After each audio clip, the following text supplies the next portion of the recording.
It has been called the Shining Mountain. The Maasai call it the House of God. Mount Kilimanjaro stands silent vigil over the African continent. Sometimes called the cradle of mankind, humans have likely lived beneath the shadow of the mountain since the dawn of the species. Johannes Rebmann, a German missionary and explorer, was the first European to lay eyes on the great massif thrusting up from the surrounding flatland. When Rebmann returned in 1849 with his report, the European scientific community scoffed at the notion of a snow-capped mountain sitting on the equator. His claims, however, were proven true, and the glacial remnant of a once enormous ice cap crowning the summit of Kilimanjaro bears his name.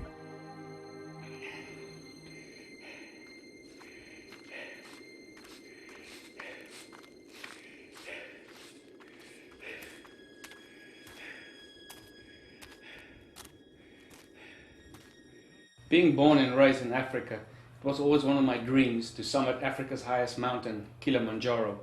When Mackenzie set out on his quest to Tanzania to be the youngest to complete Africa's Big Five in one safari, he presented me an opportunity. Right after his safari, I set out on my quest on a 5-day journey to get to the top.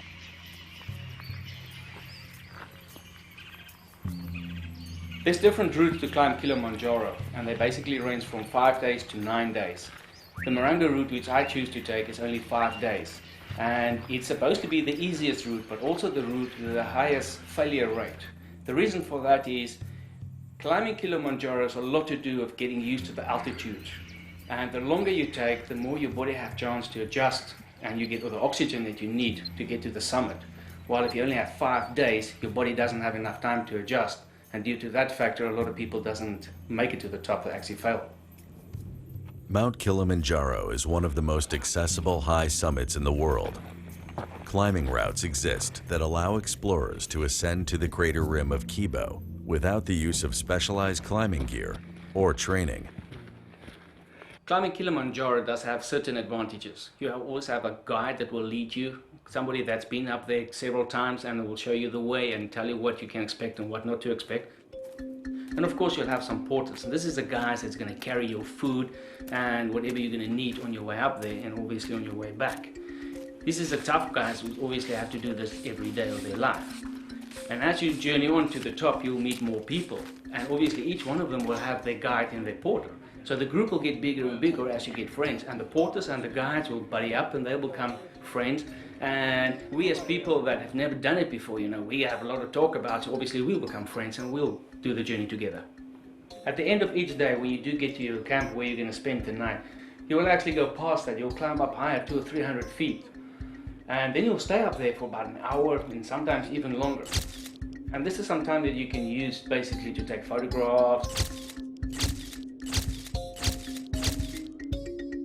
The great peaks of Kilimanjaro stretch a third of the way to the stratosphere, reaching 19,341 feet above sea level.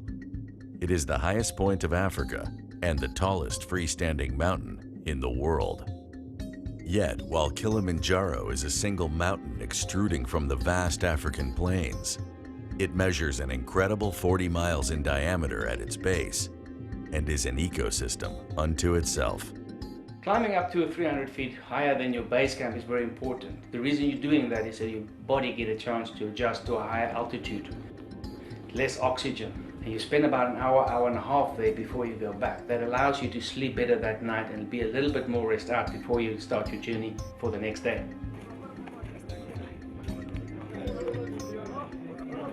One more day, we're going to go up there. On day 4, the very last camp before you go summit is Kibo, which is located at 14,000 feet above sea level. This is obviously the camp where you either make it or you don't. From here on, it's going to be the tough one. Up to here, it was just hiking and walking and toughing out the elements, but from here, it's going to be a real struggle with oxygen.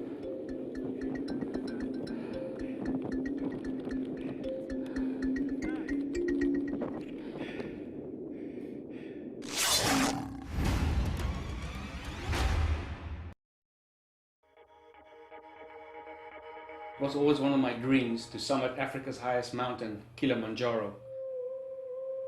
Climbing Kilimanjaro has a lot to do with getting used to the altitude. The longer you take, the more your body has a chance to adjust and you get all the oxygen that you need to get to the summit.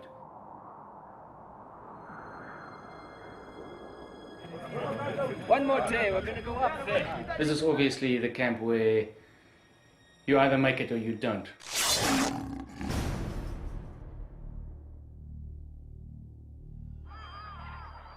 An island in the sky, Kilimanjaro presents a cross-section of global climate zones, ranging from tropical to Arctic. Lush green rainforests along the footslopes of the mountain are home to a range of species.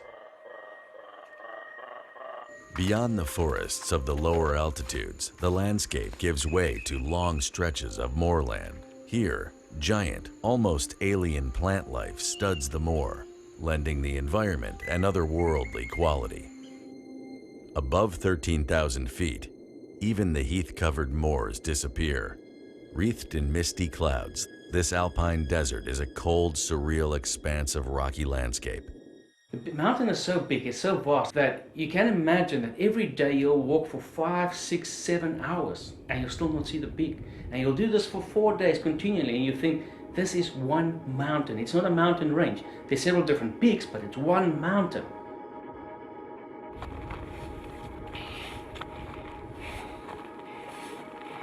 I started at midnight.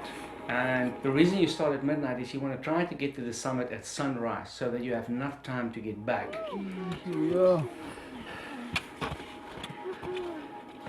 You made it! Yeah! How do you feel? It's freezing cold. I don't feel my fingertips, but I'm done. I made it. Well, when you do get to the summit, when you're on top of the world, when you're on top of Africa's peak, and you look down, standing on the roof of Africa is such a satisfying feeling. Accomplishment that you have actually just reached, that you almost like you don't believe it. And the only thing I wanted to do was pull out the flag of Youngblood and just hang it over the post and say, this is where I've been, we've made it. Ska je dit biggie kant toe?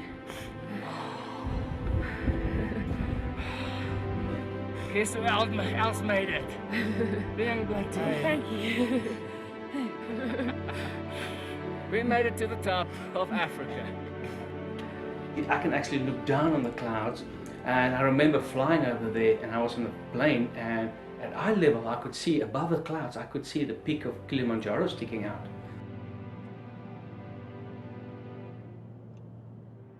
You're so excited, you just want to get there, but you still have to pace yourself, you still have to go slowly because you're so exhausted, you're so tired, and actually everything has been taken out of you.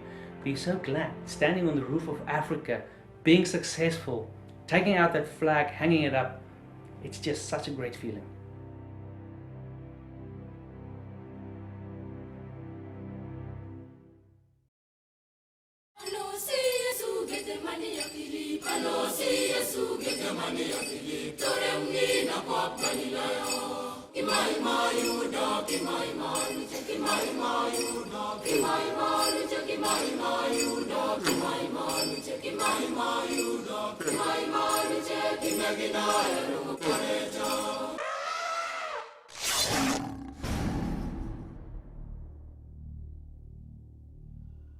We spent several weeks in Tanzania, hunting for elephant.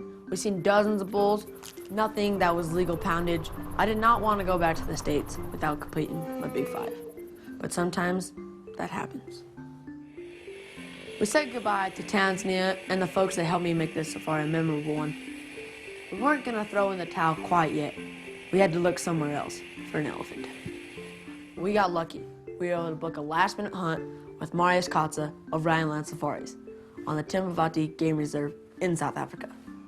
That's the second match of the day. A few years back, my dad hunted there on the Timbavati for his lion and his Cape Buffalo. Marius quickly got started on the paperwork to get the license to hunt the Timbavati Game Reserve, and the Youngblood team made hasty travel arrangements to get back to South Africa.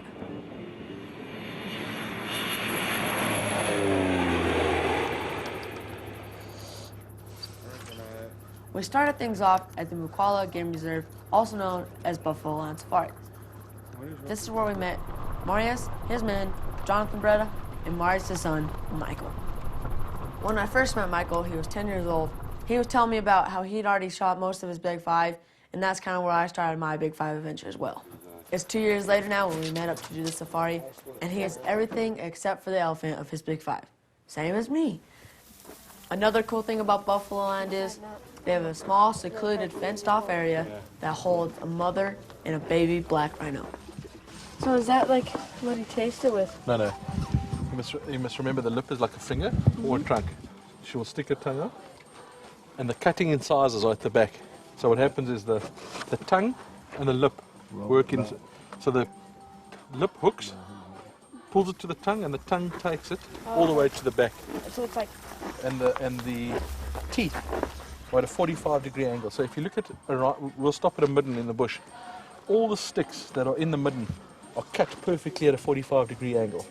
Also, the outfitter may need to use these areas in case an animal gets hurt. They can bring them in and give them the care they need. In this case, the baby rhino had been injured. It had its ear completely torn off by something, so they moved the baby rhino and the mother into this area to take care of him.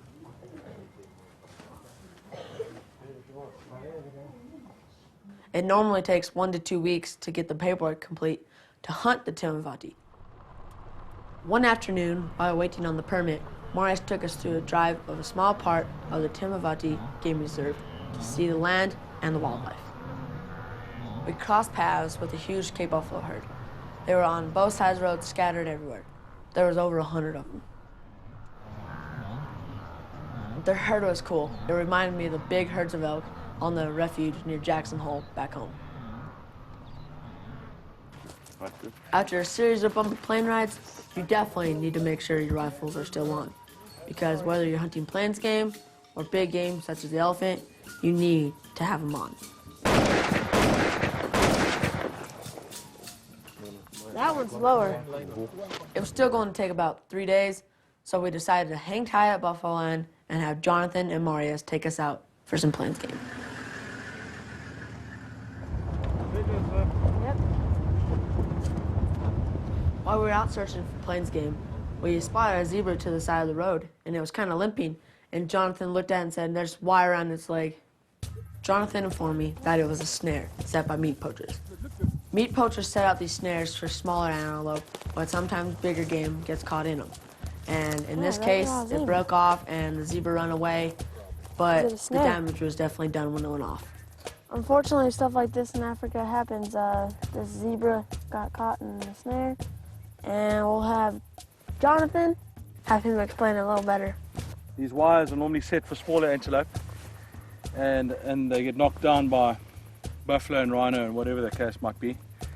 And they're like a landmine. Once they're set, they are alive forever until they catch an animal like this poor zebra. Like the injured eland at Mike Murray's place, Jonathan asked me to do a mercy shooting and end the zebra's suffering. Good shot. Put him out of his misery. Thank you. Thank you.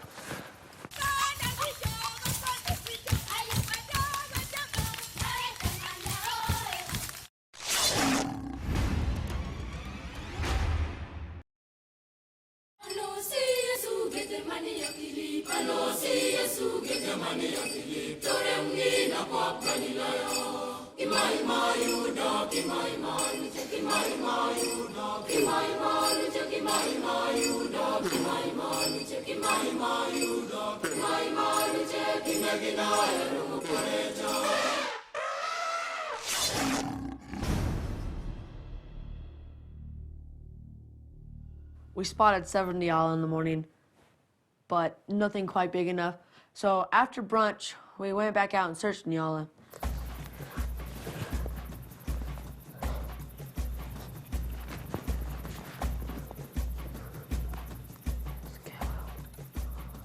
Niala tend to shy away from open spaces and stay in heavier tree lines or bushes. Nialas do not run in herds. They tend to stay in small groups, 10 or less.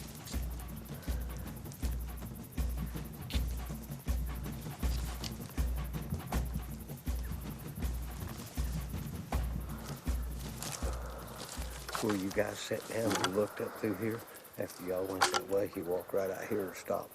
And he decided to leave. Really? No, he just sat in this. In the bush. Yeah, just sat there and ate.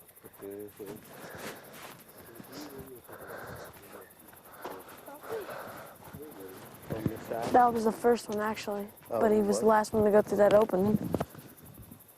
He looked nice too, because his tips went like this. As we were driving down the road, a niala bull jumped in our path. Marius saw the horns and said, "That's our shooter." We jumped out of the truck, gathered up our gear very quickly.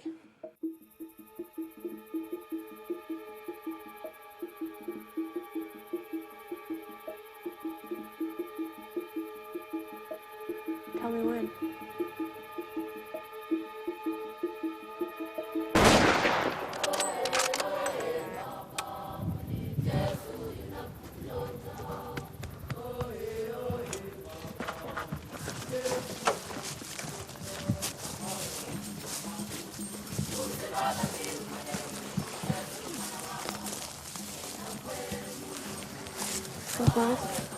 Good shot, bro.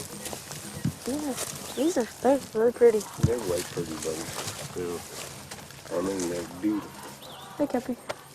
The niala is very cool with the white stripes, the big manes on them that go down to their bellies, and then they have the prong, which is like the springbuck we shot in South Africa. Very cool. We have relocated to South Africa after hunting in Tanzania and collecting the leopard, the lion, and the Cape buffalo. The reason I want Michael to be with us is because we're finishing the Big Five and I have the elephant left and Michael has his elephant left to get on his Big Five, and we're hoping that we can get mine along this trip, and then maybe on his Big Five, his elephant, I can join him maybe. We're sitting behind a beautiful common niala. After we had a breakfast, lunch, we came down here again in search of more niala, and on the way we seen tons of niala and just nothing big enough, and all of a sudden we got here and we didn't see him down there with the other two that he was with, so we drove up here, and all of a sudden, right as we started to turn down this road, a niala jumped into the bush, and we got out, and Marius saw, we stopped, and Marius saw the horns, he's like, "That's our shooter," so we jumped out of the truck, got the gun, got loaded up, and got set up on the sticks, and he's like, "Wait for him to come out." Thank you, Marius. Good shot, bro. Thanks. We've been trying to find a niala for a few days here, and there's plenty of them here, but just takes finding the right one. I can't do it, but that's how Michael, Marius, and all these blokes from South Africa say he went down. Congratulations on a great niala. And it's been a Thanks. great pleasure hunting with you because so far, one shot, one kill. Congratulations, boy. Thank Good you, luck for Jonathan. your elephant. Yep, and maybe we'll find a big bushbuck along the way. Let's go looking. Yep.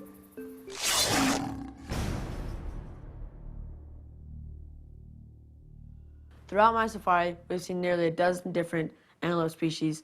The bushbuck are the most widespread.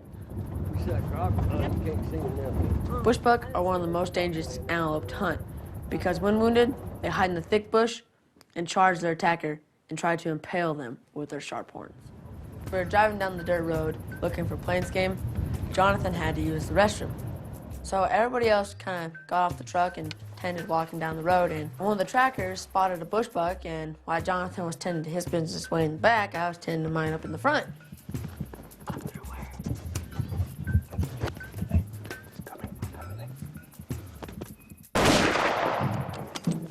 Bob's uncle, Bob's uncle. Bob's uncle?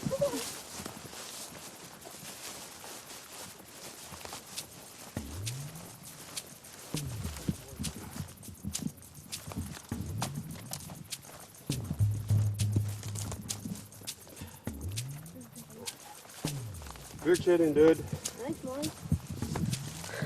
Hey, Cappy. Good shooting, Jens. Mackenzie, well done, my boy. Thanks. Limpopo bushbuck here in South Africa. We've been looking for bushbuck and niala on this trip, and yesterday we got our niala, and today as we were driving down the road, Jonathan had to take his little break to use the restroom about 10 yards back down the road. Thank you, Well, Marius. Mackenzie, well done, man. working hard to get this one. Yeah, we have. So what is this all about? I know it's on niala, springbuck, and bushbuck. Yeah, they pronk. You know, once there's other males around the area, they'll make the hair stand straight up. You know, walk very slowly. It's just Like that niala we saw the other day. yeah. He's a beautiful bushbuck. I'm very pleased of him, and we have one animal left up here in the buffalo land area. It's the elephant. We're going to be hunting the Timbavati starting tomorrow for big tuskers. Good luck with your elephant tomorrow. Thanks. Maybe we'll get him tomorrow, and then go down the rhino land, and maybe your mom won't let you make you go to school.